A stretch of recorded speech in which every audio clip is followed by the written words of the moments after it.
Academies. Let me invite you, ladies and gentlemen, to the Fireside Chats where we present to you the first successful example of co created academies, Randstad Skilling Academy. Please welcome Anand Bellare, Head of Learning and Development, Randstad India, in discussion with Dr. Yogesh Kumar Bhatt, Executive Vice President and Business Head, StackCrowd.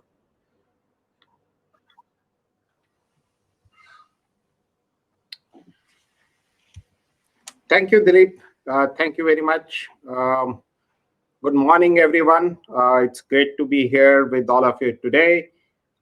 We had a very, very exciting session from Bill now, and I was very keenly listening to him as I was waiting for him to finish the talk, and our turn comes backstage. But after listening to him, I think what we need to present here to some extent changes, and I'll try to incorporate that as much as I can. It gives me great pleasure to invite you all to this session, which is a fireside chat on co-created academies for talent pipeline and organizational capability building. And it is my pleasure to welcome Anand Bellare. Anand Bellare represents Randstad India. Randstad, as all of you know, is a very, very famous organization, a global organization. Randstad Holding NV, Randstad India is a wholly owned subsidiary in India of Randstad Holding NV, which of course is a global leader in HR service industry. Randstad India has been in India for more than 25 years and is a leading player in Indian recruitment ecosystem. It is my pleasure to host Anand Bellare here. Anand Bellare is Vice President, Learning and Development at Randstad India. He has been with Randstad India for over 9 years and has over 24 years of experience across fields such as learning and development, corporate sales, channel management, and business concepts development. Welcome, Anand. Thank you, Dr. Yogesh. It's a pleasure being here. Great. Yeah, great to have you here. And Anand, we heard Bill, and I'm sure you are as excited as I am. It gives definitely a new global meaning to what we have been doing for some time. And I think while Bill has given a great perspective about academies, its role in really creating and accelerating talent, what we will do here is give an Indian context to that as to how we can go ahead and implement such an academy with a very, very specific and well-defined purpose. Now, before I start with my first question to you, I just thought, let me give an Indian context. In India, there is a great paradox. I mean, here are some of these numbers. I think all of these numbers are well known, but if you just look at them together, then you get a sense. About 8 million graduates came out of colleges across India last year, and this is all the numbers from AICTE. Only 46% of them found what the colleges and the institutions consider a meaningful job.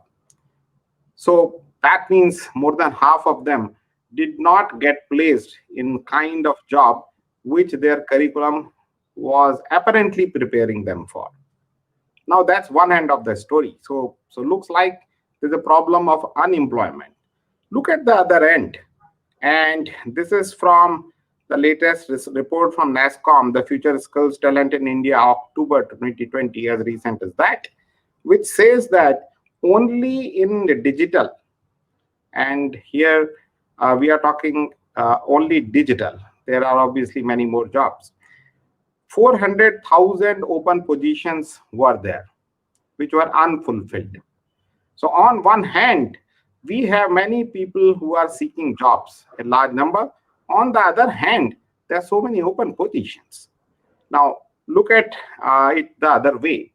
As of now, this number 400,000 represents 8 times the number of people who seem to be, eligible for this job. If you look at their skills, if they are matching, if they were to be interviewed and judged for that job, then it is 8x. So on one hand, we have a very large number of people who are seeking job. On other hand, the number of jobs are 8 times what seems to be readily available in market for those skills. And we are talking only the fresh talent here. I'm not even getting into the laterals because ultimately that's a zero-sum game. Now, so obviously there's a great paradox, right? And that gives a different and very, very, not different really, but very, very accelerated meaning, a very amplified meaning to the role of academies here in India.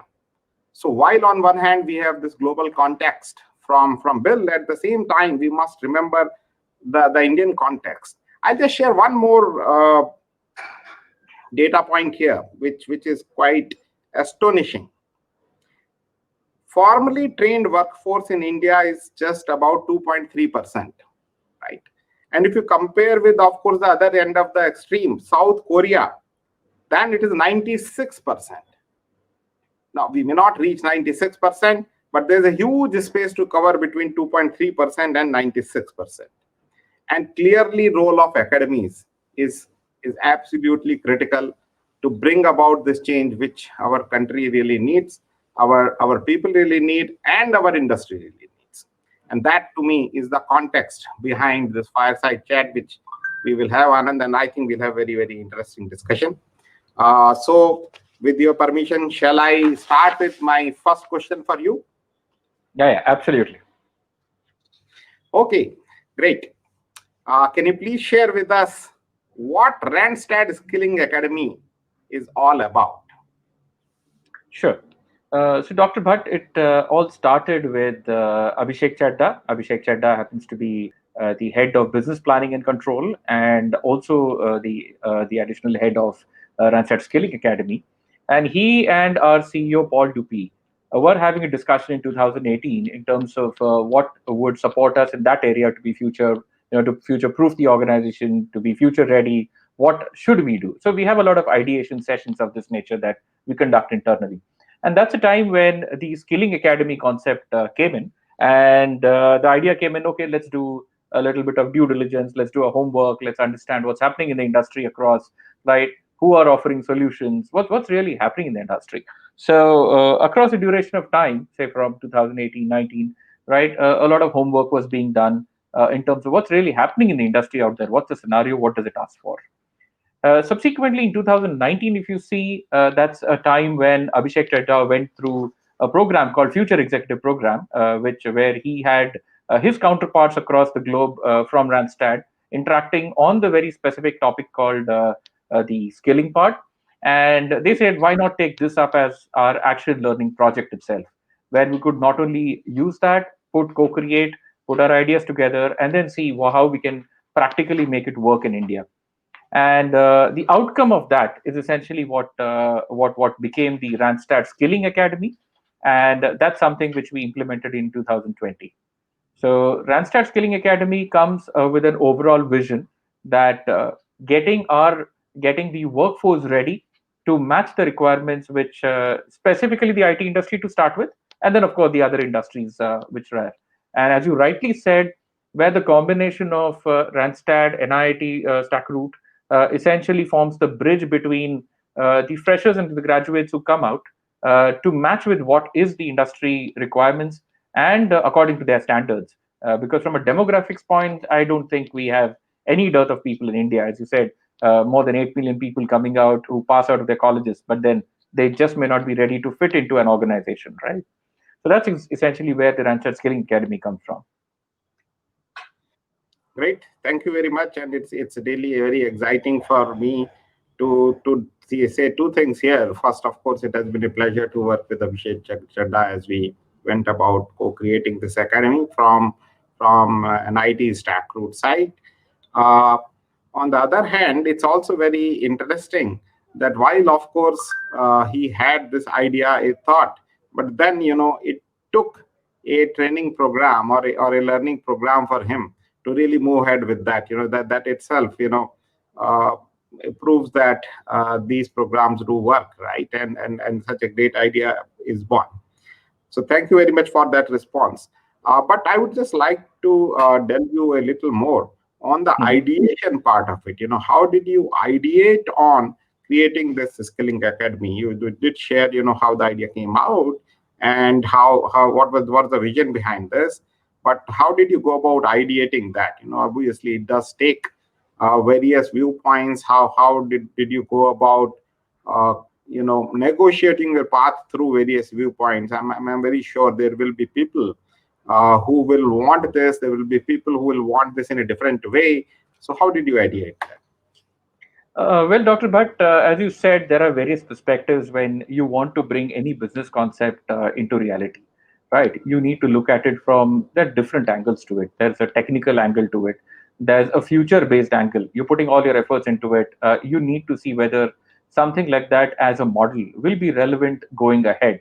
And having gone through a pandemic kind of a situation, well, everything is so dynamic, right? We're in a VUCA world. But then we still need to say that if not for too long, but 6 months, 1 year, 2 years, maybe 3 years down the line, right? Whatever infrastructure or model that you create, would that still hold good with minimum tweaks? I think that's one of the angles. The legality angle is something, the technical angle, the relevance angle. Then, of course, it should be commercially viable, right? You need to see whether out of this you can do a profitable venture out of it. Does it benefit the various stakeholders involved? In this case, it's us, it's you from the NIIT Stack route, the industry, the employers who hire people. Does it make sense to them? So we have to look at all these angles, right? So when the ideations went about and you came across various ideas in terms of internally picking up, should we go in for the skilling academy, or should we internally train them ourselves, or do we have a buddy or a peer learning program which will lead to that, or we do not involve in this at all, and then just look for the normal mode of recruitment, right? Where as a recruitment services organization, we're continuously interviewing people, so we know that yes, these talents are already ready and they're available, and we can post them. Right. So when we look at all these things, we said yes, as a part of our overall offerings, this is one portion which is definitely there because there is a dearth and there is a need in the market. So it definitely, from all these angles, it makes practical sense to have an academy for sure. Indeed, it does. And thanks for sharing, the story behind the academy. And obviously, as you rightly pointed, it's important to see how you keep it viable. I think Bill was talking about the funding aspect. There are various funding models, and maybe we'll get to that as well in what we are doing today and what we intend to do later. But nevertheless, from my side, I think if we want to scale something, obviously we have to make it commercially viable. There are various initiatives which government of India does, which are more government funded. But they will obviously limit to the extent the taxpayers' money, which is being competing for various needs, can serve this purpose, right? And so far as we can make it a commercially viable venture, then obviously it really contributes to industry, it contributes to society, and at the same time, it is viable to run and therefore scale. So that's a great thought. Let's move on from here to my next question. Now let's focus on benefits. And when I say benefits, obviously the benefits will accrue to two different stakeholders. One is to industry, and second is to participants. So what are the benefits to the industry of creating an academy like Randstad Skilling Academy? Especially, let's focus on Randstad Skilling Academy. What are the benefits? And second, what are the benefits to industry? And to the second part is to individuals who are either getting into this academy or aspiring to get in. Sure. So, Dr. Bhatt, it is this way. In the first place, when you started off with the conversation, you mentioned that 8 million people come out, they get graduated, but then are they ready with the knowledge, the skill, the attributes, and also the fitment into the job related cultures, right? They have no exposure to it, especially from the graduate side. So when you look at it, right, these people find it difficult to find the jobs, but it's not that jobs are not there, right? The jobs are getting created almost on a daily basis. India is one of the biggest hubs for the IT market.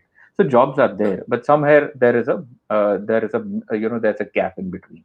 So when these participants get trained on these, and that too, it's not a generic training. It's very specific to the immediate industry requirements on the specific technologies, on the soft skills, on various other aspects, right? And employers also find that it's far more easier for them to take ready-made talent of this nature, because that's the kind of stuff that they're taking into the organization. So for these industries, it saves a lot of time for them, because if they were to take pure freshers and then put them to an entire training process, it would have taken them quite an amount of time, resources, money to spend on them and get them to a place where they can start delivering. Whereas that amount of time is saved in the academy process with us, right? So in that sense, the moment you have people going in there, it will just take a little bit of time for orientation and people should be ready to deliver. So that's one major amount of, I would say, time, resources, and money which the industries see. That's on one side. On the other side, from a participant's perspective, right, participants also, to start with, when they come fresh out of college, they may or may not have the right guidance. They may not know how. They might be aspiring to get into a job of that nature, but they may really not know how to go about what is really required, what kind of preparation is required for them to get there.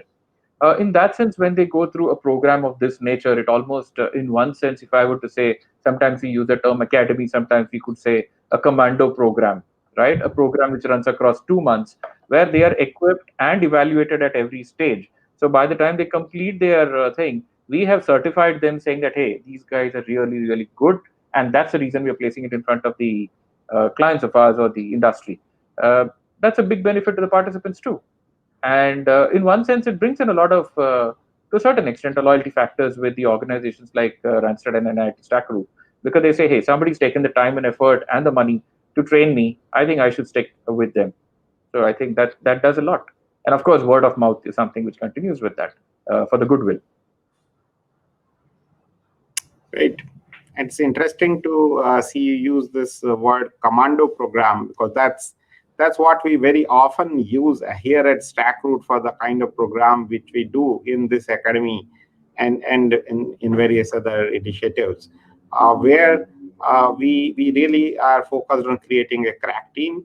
Obviously, it does take effort on our part to do that. It does take actually double effort on the participant part. They go through a very, very tough time, but when they come out of it, they are ready. And of course, we do say always that everybody fails, but the best place to fail is while you are in learning, because that's True. where you can afford to fail.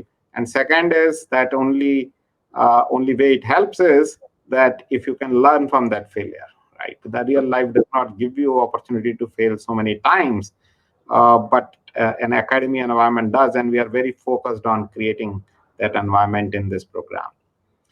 Okay, so that brings me to the next question. But before that, just doing a time check, we will have a few questions from audience. So just a request to our audience, please start asking your questions. I have another two questions for Anand. After that, we'll take questions from the audience, but you can start posting them as they come over to me. I will select a few questions and will ask them to Anand on your behalf. Sure. Uh, so so far, what has been the response? So we have obviously done some batch with first batch with you, and of course the next batch is about to start. What has been the response, both from the aspirants as well as from the industry? Sure. So, Dr. Bhatt, it's always like this, that when you set the ball rolling, you have an idea, you've done all your premeditations, you've done your analysis, and then you say, okay, now let's let the ball roll. And when the ball rolls, and you say that, hey, wow, you start clapping your hands with euphoric, idea, saying, wow, now the ball is rolling, and then somewhere the ball goes and stops. And you say, hey, what came there? When small hindrances come in there, and you clear up the hindrance, and ball starts rolling again, and it gains momentum. So all this is something which is bound to happen in any first batch that you do, right? So it's been a thorough learning experience for us. September is where we started off with the first batch, and it ended in October. So typically these are 2 month batches, as you know. And yes, we had a different kind of challenges. Like, for example, there was one of the participants who was down with COVID, so he had to drop out, right? You had another one who was offered a job post that. He went for an interview, successfully got through. He was even offered a 40% hike, which is really big. And the person, due to personal reasons, was not able to join. So it's like, it's a moment of truth that the person goes there and we say, wow, that's the first person to join. And due to personal reasons, the person is not able to join, right? And then, of course, to a certain extent, it is also the attendance, right? Because you do not have a captive audience that you can hold on to like a classroom environment.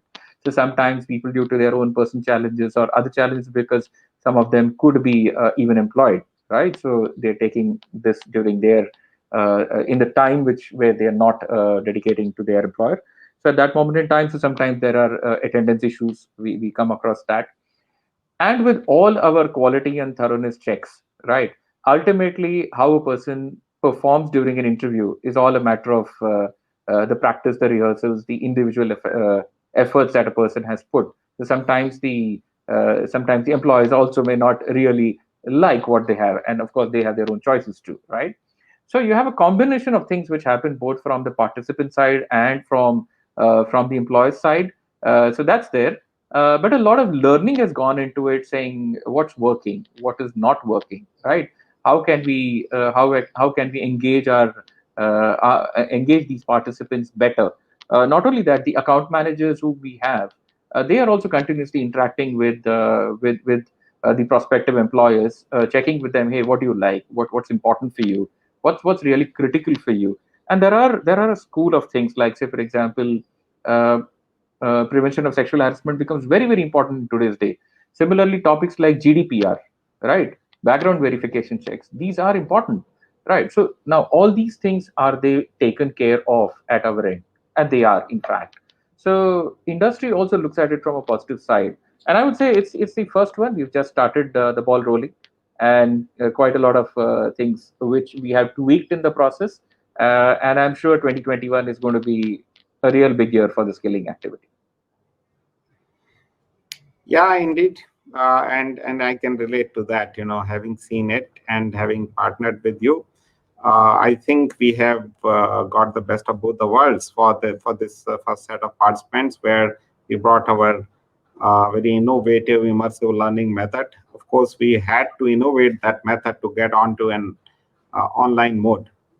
We used to do that obviously in classroom, and sometimes we do miss that. But I think we have made the best of the possible opportunity, the digital technologies, and we can only get better in that.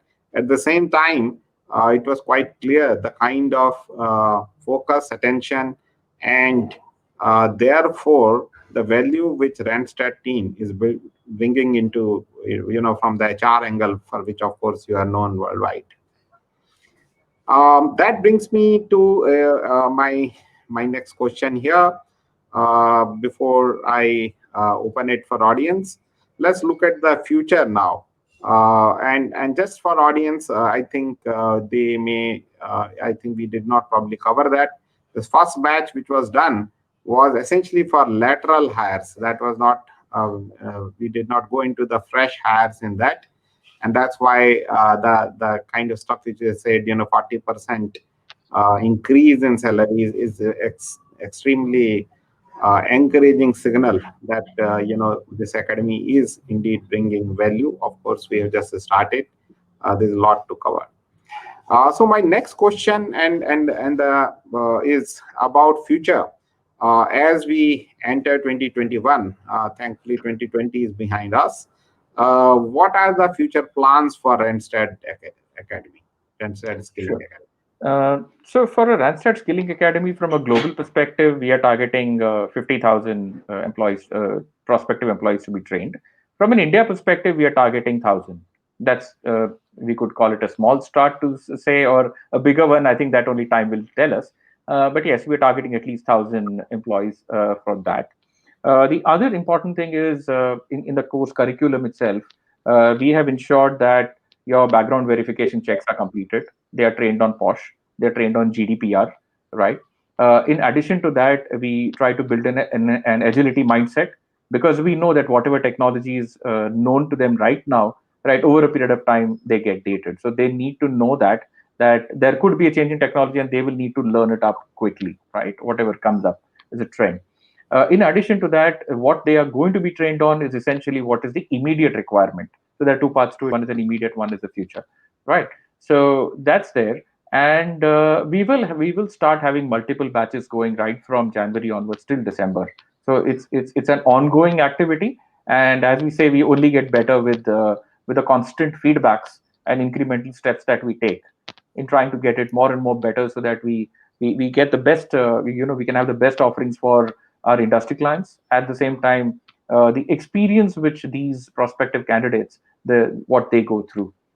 So a lot in store for 2021, if I may say. Okay, great to hear you. I'll just wait for a moment if there's any audience question is coming in. Sure. Yes, of course, I have one question coming in here. Uh, so what were the challenges and loopholes that we faced as we conducted our first program? Okay. So challenges and loopholes, that's a very interesting question. In fact, irrespective of how much you may plan, you may strategize, you may look at all the angles, you still have something which just springs up on you, right? So on one side, attendance and holding the attention of people, because they're new, they've not necessarily exposed to a regular training, right? So one is holding the engagement, that is of course they're keeping them motivated enough, right? That's there. Scenarios like COVID, when they pull them down, you can never predict such things, so that's there. The third thing is that you train a person, and after all the time, money, resources that you invested on that person, the person doesn't go and join the kind of interviews you are sending them to. They go and join a different organization altogether. Now it's all efforts, I would say, down the drain, because it then becomes a charitable service, so to say, that you train somebody and they go off, right? So how do you then hold on to that person, right? It benefits everybody in the process. So that's one area of challenge, which, or a loophole, I may say, so to say, right? A person could come and get trained and then not work with you. Now what happens? So these are loopholes and challenges you need to look at. The other aspect also is the funding part of it, right? And when I would say that's more from a challenge element, the question is, and that also goes, Dr. Bhatt, from the choice of the channel partner, or I would say in this case, the strategic partner. That's what we've tied up with, strategic training partner, right? When we tie up with a reputed organization like NIT StackRoute, it comes with a cost, and it brings in the value and the quality too, right? You could have, because we evaluated 14 similar service providers, and then we zoomed into an IIT. It comes at a cost. Now, when you're spending that kind of cost, you would, of course, being a for-profit organization, expect returns on that. And if a person either drops out or goes and joins some other job, you are at a loss. The question is, how do you balance that out in terms of both, so that it's beneficial and it's a win-win relationship for everyone? I think that's where the loopholes and the challenges truly stand out. Yeah, I'll just maybe add a little to what you just mentioned.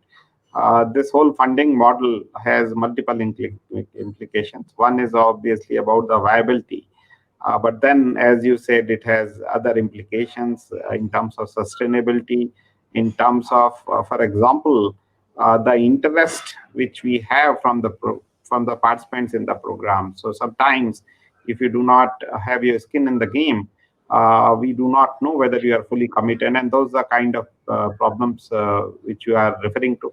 But I think in the overall scheme of things, they were small. But as we go along, we will find ways and means to get over it. So maybe just one last question from my side before I hand it over back to the organizers here, to Dilip. And that is, what was your experience of working with NIT StackRoute? Oh, wow.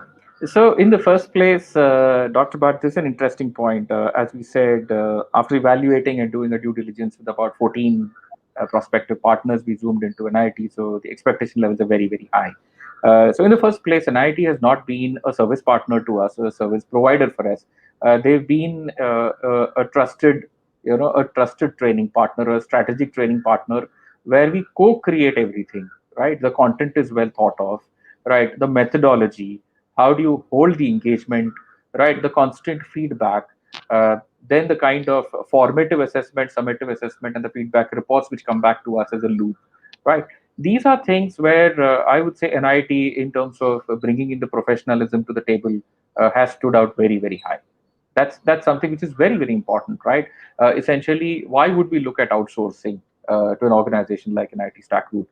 Essentially, that's to save us time and resources. That's some area which we do not want to, but we want to give it in the hands of someone who brings in the tenure, the exposure, the experience, the subject matter expertise, and who can give us good and valuable suggestions and advice. Hey, this is what's happening in the industry, so let's tweak it this way.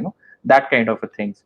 So I think overall, in this duration of work that we've had across the last 3 to 4 months, if so to say, as a first move thing, and working with NIT has been a pleasure.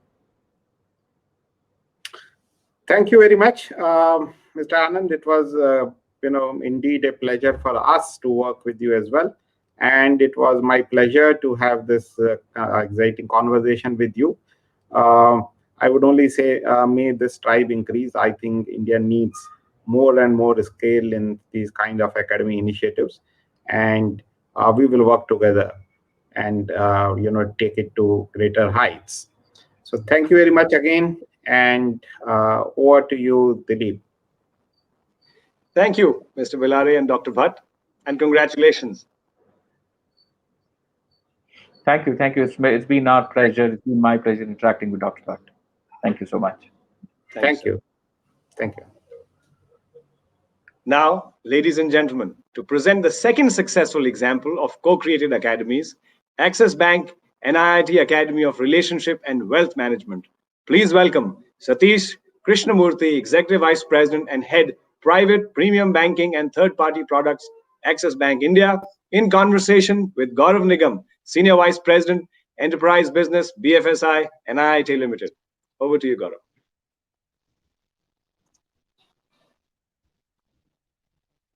Gaurav, you're on mute. I think, thank you so much, Dilip. I guess we just had a great session where Anand spoke about multiple things. And welcome, Satish. Looking forward for a great fireside chat with you. Thanks, Dilip. Okay, good morning, all, and welcome to the second session of this fireside chat. And we just had a very, very insightful one right now. And we also just heard from Bill Pelster talking about how the role a corporate academy can play in building skills and talent. In banking space as well, like we just heard Randstad on the IT side of it, and banking space as well, a huge name, Axis, and we have tied up with one of the best banking partner across in the country. In this digitization era, we are in era where we are seeing a lot of this workforce becoming more flexible and agile. I think Axis and NIIT Academy of Relationship is obsessed to create talent frameworks for their employees. To talk about the same, I would want to introduce Satish, who is the man behind all of this creation. Welcome, Satish. And he's been a career banker who had decades of rich banking experience spread across consumer banking, cards, corporate sales, business banking, sales and distribution products, pretty much everything in retail bank, I guess. In last years, he has built Burgundy. Burgundy is Axis premium and private banking offering to over a $22 billion of asset under management. I think that's one of the biggest across the country, and making not just this particular unit the fastest growing one in the bank, but also in the industry. Prior to this, let me just introduce, he had spent almost 13 years with Citibank, again, held multiple leadership positions across various segments. Satish was also part of Fortune India's 40 under 40 in 2016, which technically tells about your age, Satish. And also in business today, he was rated as hottest executive in corporate sector. He's a director in FIAI, which is why the education link comes in. FIAI is India's financial distributor body working towards strengthening the cause, development, education, and progress of the wealth management industry. Thank you so much, Satish, once again for this session and taking time out. Thank you. Very good morning to you, Gaurav, and to everyone at NIIT, all my friends there, and to all the audience. So looking forward to this fireside chat, Gaurav. Sure. So, Satish, like we know, and this is all about learning. We just heard Ramstan, as in Anand, we heard Bill. The learning environment has completely changed. There was a time when we used to sit on the table watching those PowerPoint presentation for hours, and that's how the learning was. And in the modern learning environment, I think everything is completely skill-based. Acquisition is and technology is there at every step. Books would have been replaced by phones, tabs. People need quick information, and thanks to Google, everything is just available right in there. We've also seen one great change where we are talking about point. While in sales, there's a point of sale, and in technology, it's like point of need, right? If I need this learning, then only I will take it because everything is available, and you have enough and more platforms across talking about it. And to me as well, learning is a continuous exercise. It makes you more relevant, give you new ideas, perspective.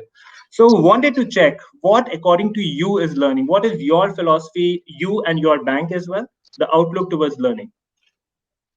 Yeah, I think Gaurav, you asked. I think learning, to my mind, is the single biggest differentiator between great organizations and organizations who end up struggling for, solving customers' needs and requirements. It is very important. I mean, the most important learning as a business person you need to have is to really learn what customer truly want, right? And that the learning has to happen on a daily basis. Every interaction with the customer has to be a learning, right? So my personal philosophy of towards learning is that learning does not end when you finished your let's say your undergrad and postgrad, but it kind of begins even more in terms of reality alignment to what works in the real world. So I think it's super critical that you need to be very curious about what it takes to succeed in your business on a daily basis. Every day you wake up, I think it's important to ask yourself, what are the three things that I've learned more which can help me succeed uniquely? And especially very true of a services industry when you speak from a bank standpoint. Unlike, let's say, industries like mobile phones, televisions, where the product becomes the key differentiator, right? Here, in a services industry, it is the people and the experience that they are able to deliver for customers that differentiates the entire game. So I think it's important that one looks at people as the strategic asset, right, in our business.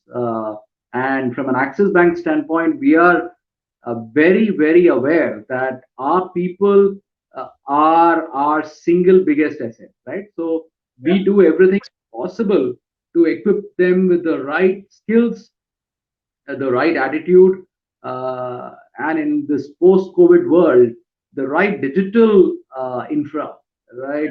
Are they having access to the right devices? Are they able to connect with customers? Are they able to link up with all the regulatory websites, for example, and make business happen in a very seamless fashion? So I would say that becomes very important. The other important thing is reinforcement of values on a daily basis, right? Your behavior at every level, leadership, right from Amitabh all the way down, everybody living the value system of Axis Bank, right? We have this, they'll say, open philosophy. So being open to serving to the best of our abilities at all times and to practice business with the highest levels of integrity and respect. So I think those are some of the important values that we stand for. And we try and inculcate that in all our learning sessions with all our employees as well. So while I hear you and I get to it, because if you want to get to that level which you are already at in Access, I think Access will be focusing a lot more on learning. But at the same time, now you already have an existing setup of learning management, which was, as in Raj is managing it and completely with Sharmishta and everyone. Now, why do you think there was a need for creating a separate learning academy for wealth management? What do you think there was a need or around it, frankly? Yeah, I think great question, Gaurav. So the reason we decided to embark on this journey of not only looking inside out, right? I think it's important to have an outside in perspective as well. And when we thought of the right partnerships with whom we can collaborate and create a learning journey, NIT naturally came to our mind and attention, and we said we should co-create a learning curriculum. That's one of this piece. The other critical piece is that what we find is India is a country with a lot of talent, right? It's important for us to tap that talent, not by just looking at employees from competitors, right, which is what is the conventional approach, but to create talent for banks fresh, right? So there are so many bright young people who are passing out from various colleges, but they do not have the skills to be a banker right off that campus. So we therefore decided that it makes sense to look at a curriculum which is custom designed, co-created, knowing what works in the real world, applying the academic knowledge and combining the two. So I think that pretty much is the essence of why we have embarked on this learning academy journey. So frankly, while like I said, Dil Se Open Wala culture and getting the freshers to be trained as a deputy manager level, joining at a wealth management kind of thing. But do you think at the same time, the role of an RM, like we are talking about a wealth management and hence we're talking about RM, the role of an RM is genuinely getting changed a lot. What it was maybe 9 months back or a year back when we were technically talking face to face with the customer, talking and telling and sharing the product ideas and the propositions. Now it's everything is happening virtually, right? And there's a lot of reskilling need, and you yourself have developed these programs around it, and we have co-created of it. But do you think would post this pandemic, and now since the good news is out there that the vaccines are out, do you think that it will go back to the same face-to-face meeting, or the virtual world will continue post pandemic for these RM No, and the reskilling for that perspective? yeah, so I would say, look, the pandemic, which is clearly a once in a century event, has made decisive changes to the behavior of human beings at large. That's the reality, right? I don't think some things are going to go back to how it used to be, right? For example, the effectiveness of tech devices, right? Using these mobile devices, iPads, and whatever else you have. Leveraging those devices to conduct business is very much here to stay. It drives great economies. So very clearly, that's not going to go out anywhere. Now, what's changed, I would say, over the last 5 years in terms of expectations of customers from relationship managers is that what was good enough earlier is not good enough. So, to give you an example, I mean, a relationship manager in the past may have got away with just, facilitation of documentation in a way, right? Customer knows exactly what I want to buy, right? The relationship manager is a person who would facilitate that transaction by doing the paperwork. Now, imagine in this era, most transactions can be done within a click of a few taps on the device, right? So, a relationship manager who is still in that old era is not going to be able to add value. So what then drives value, right? First is, and I put it in terms of 3 I's, which I think are very relevant to a lot of these conversations. One is you need an RM who I can trust, right? Which means integrity. So the relationship manager, how does he demonstrate integrity? Everything that he does with me as a customer, which means that he shows up on time. He will honor his word, right? If he tells me he's going to get something done within a particular time frame, it gets done. So that's one critical aspect of things. The second critical aspect is the intellect, which means that is he adding value in terms of making me aware of products that I was not aware of, right? Helping me understand the benefits of that product and applying intellect in a way that I'm able to plan for my financial goals, whatever they may be, right? So customers may have needs for their education, for their kids, right? It could be for a medical requirement for some of their family members, right? It could be a vacation plan for somebody else, and so on, right? So a relationship manager therefore needs to be a very uh, thinking person, right? An ability to correlate which product of the bank is relevant to for which financial goal. So I think that becomes very important. That's the what shall I say? The intellect aspect of the second eye, and the third eye is to be able to wear the hat of an innovator Yeah. at all times. People assume that innovation happens only from innovation labs, right? And there are specialized departments for innovation. What I would like to believe is that innovation can happen from anyone. It can happen from the teller, it can happen from the CSO, the customer service officer who we have, or from the relationship manager. It's about the creativity that you bring to your job on a daily basis, right? And sometimes some of these changes can have huge cost saves for the bank. So those would be the three eyes that we stress on. And I think those would be the eyes in terms of the skills that would be very relevant for skilled bankers in the years ahead as well. So frankly, Satish, this is one of those interesting points I just heard. One is from a perspective that you rightly said that now it's going to be virtual platform where you are actually selling products, majority of your products. Then earlier versus the earlier approach where the person was going and meeting them, the RM. Now, is it safe to say that earlier it was more of a product push mandate or a perspective discussion that okay, earlier this is a great product, I will have that discussion with the customer, the product suits the needs, while I will have those needs portfolio analyzed and all of that, but I will still push the product. But now in a virtual world, when you are sitting here and you have information everywhere, the client can see it across, then it's more important that the advisory based selling and the need based selling is far more critical, and hence the reskilling of all those RMs are far more needed now. Is it safe to say? Yeah, it is. Naturally, what's happened is over the last 2 decades, if you look at the evolution of the financial services industry, right? Yeah. Products are getting very richer, right? There is a lot of, for example, 15 years ago, people may not have been too familiar with structured products, portfolio management services, AIS.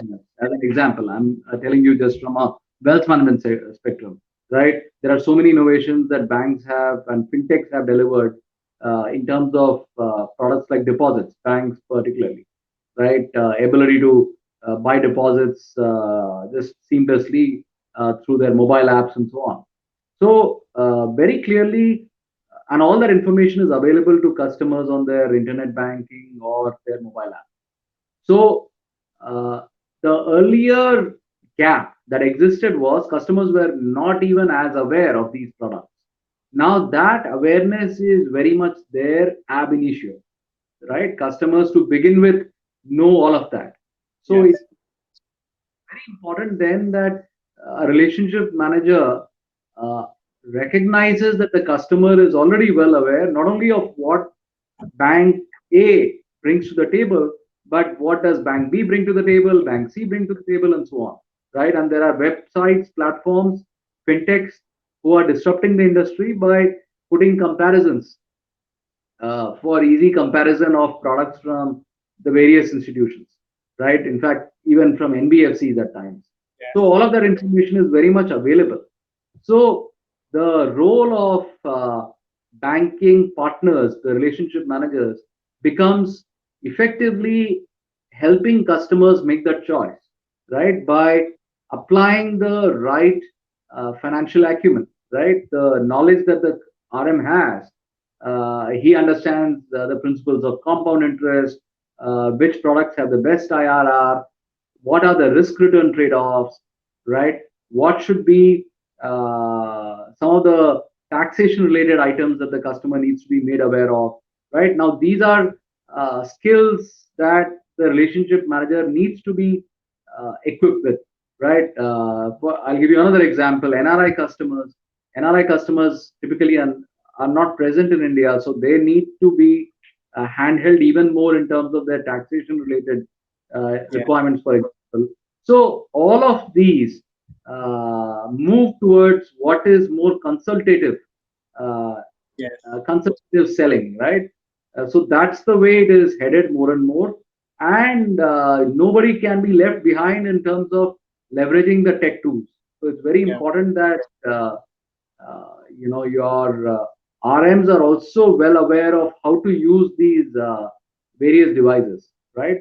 And one of Right. the big bets that we are taking is why should the bank or any institution impose the kind of device that the RM or an employee of the bank wants to use? So the concept of bring your own device, right? Yeah. You bring your own device. There are infosec firewalls that can be built in those devices, and you get access to that information, right? Yes. And you pretty much then are positioned to do business on the go at any time and at all times. So I think that's the power of the change that we are going through right now. Yes. That brings to my last question, and before we open it for the Q&A, Satish, which is a very prominent one and an important one for me as well, as what are your expectations from NIIT, from this learning academy? While we have You are partnered, we are co-creating a lot of this content and development, doing all of this with you. But then, in all, because this is a long partnership, and we only would want to scale it up. So, what are those main 3 or 4 expectations? Yeah, so firstly, with a brand like NIT, I think it's such a proud Indian brand. We expect nothing but the best in terms of an ability to groom talent, right? And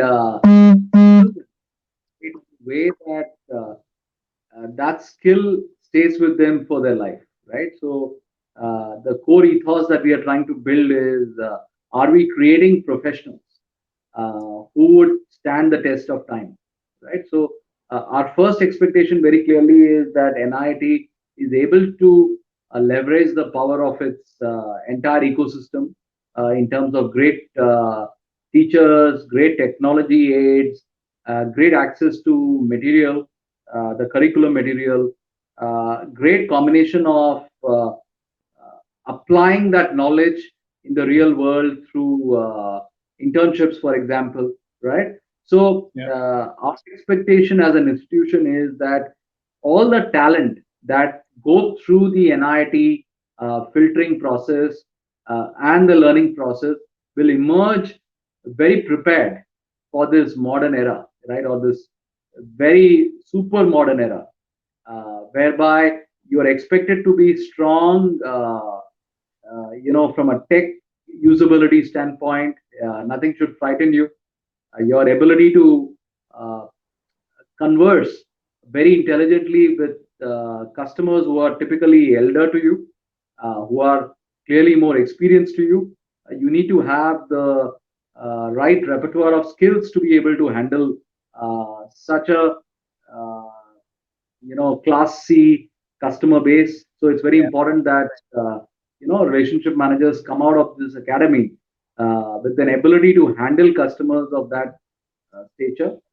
And like I said, I think we need to also imbibe in them the behavioral traits, the attitudes, and the value system that we always stand by in terms of integrity, making sure that we live the they'll say open credo of the bank, right? And I think uh, from NIT we expect top drawer professionalism because the world is headed very clearly to a gig economy where people Yeah. may not choose to be career bankers like I did, right?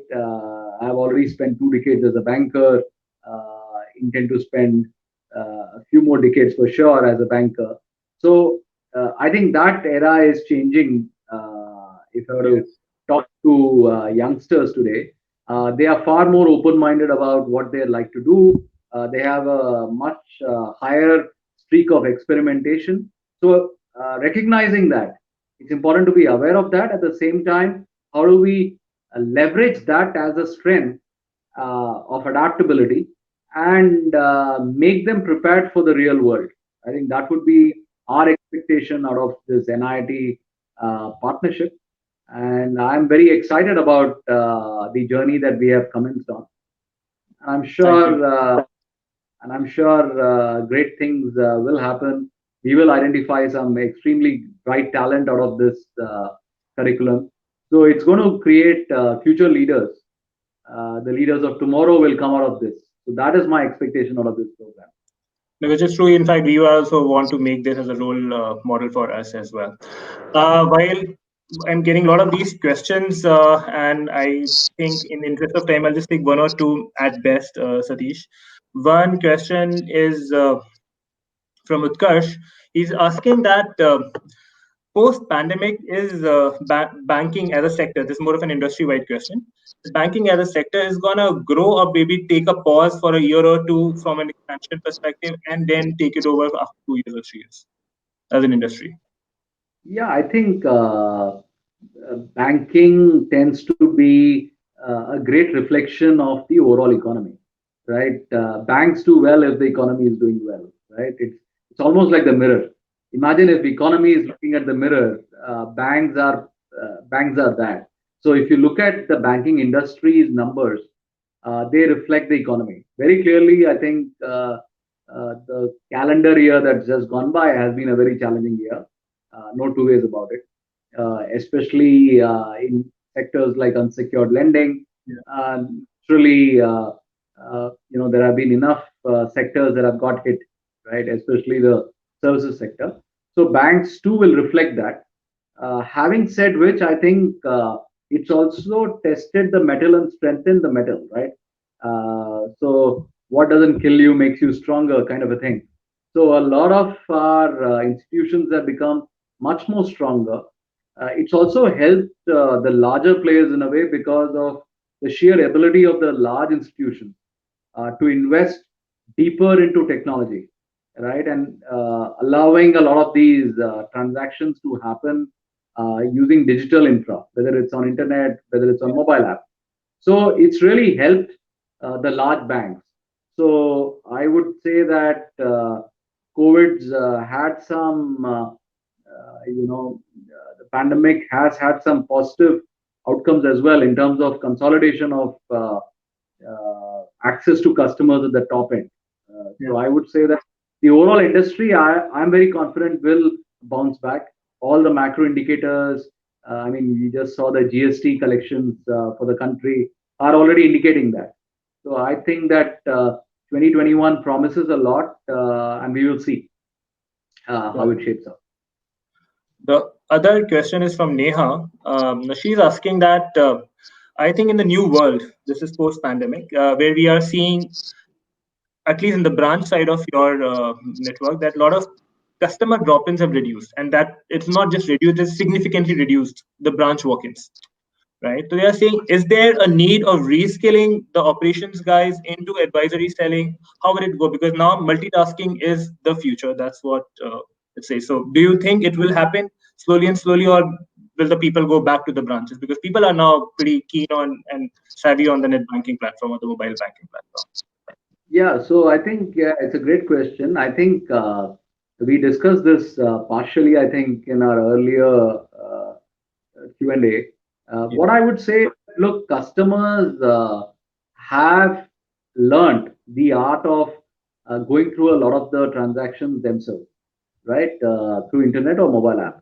But having said which, there are a lot of decisions that they want to make after a discussion with a seasoned banker, right? And I think for all those conversations, it could be a choice on a simple thing like whether they should take a personal loan, right? What would be the right rate? What should be the right tenor for that loan?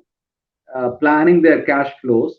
A lot of customers still prefer to come to a physical branch and have that dialogue, right? So I think the branch of the future is also evolving, right? The earlier branch was being used 20 years ago or 30 years ago as a pure cash vending machine, right?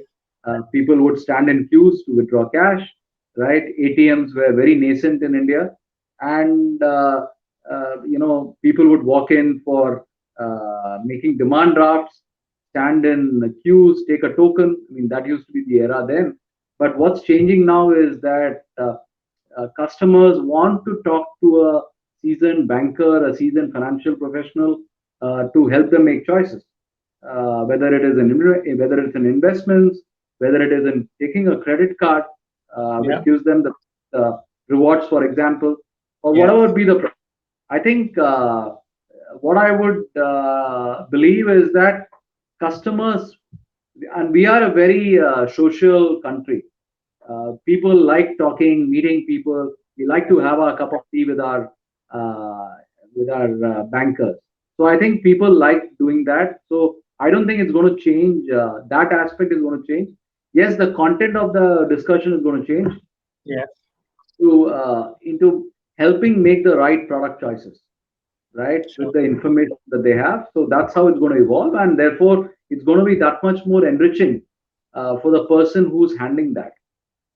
Again, if I may just take one last question, Satish, is what is the additional skill that was needed for relationship manager during this pandemic? So people are asking, while yes, we have seen people talking about and selling more, and while we have seen a great traction on an insurance side of it, health insurance and life insurance getting so because people were a little afraid, all that awareness has been created. Now, was there any specific need or skills which RMs developed themselves, or is it like just it was more of a pull factor from customer and they just went ahead and did this thing? Well, I would say there are some soft skills that were tested, particularly, which is, I think, the attribute of empathy. I think every family had their own story, had their own challenge. So it was very important that whether they were customer service officers at the branch or the relationship managers at the branch, they listened keenly to whatever requirements customers had. So very important. Also, you saw how volatile the equity market was, for example, right? And a lot of people, if they were not of the right temperament as customers, would have made the mistake of exiting the market when the market was down in March, towards the end of March, right? So I think so, and which is exactly a great example of why we need good bankers to kind of tell them that, look, or financial partners, to kind of tell them that, look, markets have proven time and time again, if you study the history books of financial markets, that they always come back, right? And the world will continue, right? The sun will continue to rise from the east and so on. So you've got to have that acumen, right? The market data shows that. And end of the day, for example, if you're owning a stock, you're owning a business. That business may have shuttered its shutters momentarily, but the capital assets, the people, the marketplace exists, right? It was just a temporary setback, and a lot of businesses are making very, very strong comebacks. So I think just to be able to handhold customers during this volatility itself was a very powerful value creator. And customers who chose to leverage our RMs and stayed firm and a believer in the India story, they are, I'm sure, very happy with the way the markets are almost, the Sensex is almost nearing 50,000. Yeah. I don't know. While I would want to have a separate chat on Sensex with you specifically because I don't know when is it going to stop, but we will stop here. And thank you so much, Satish. It was lovely pleasure talking to you as always. We have got a lot of these queries, and while the questions keep on coming, but then I think we have to take a hard stop here. Thank you so much, Satish, once again. And on that note, I would want to call upon Yogesh to take it forward from here. Thank you, Satish. Thanks. Thanks, Gaurav. Thanks, Yogesh. And my best wishes to the entire NIIT team. Thank you. Pleasure. Thank you so much.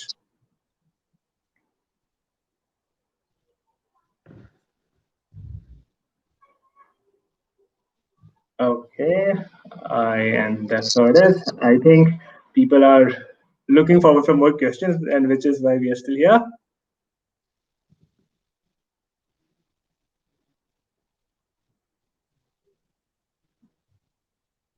Yeah. Hi, Prateek.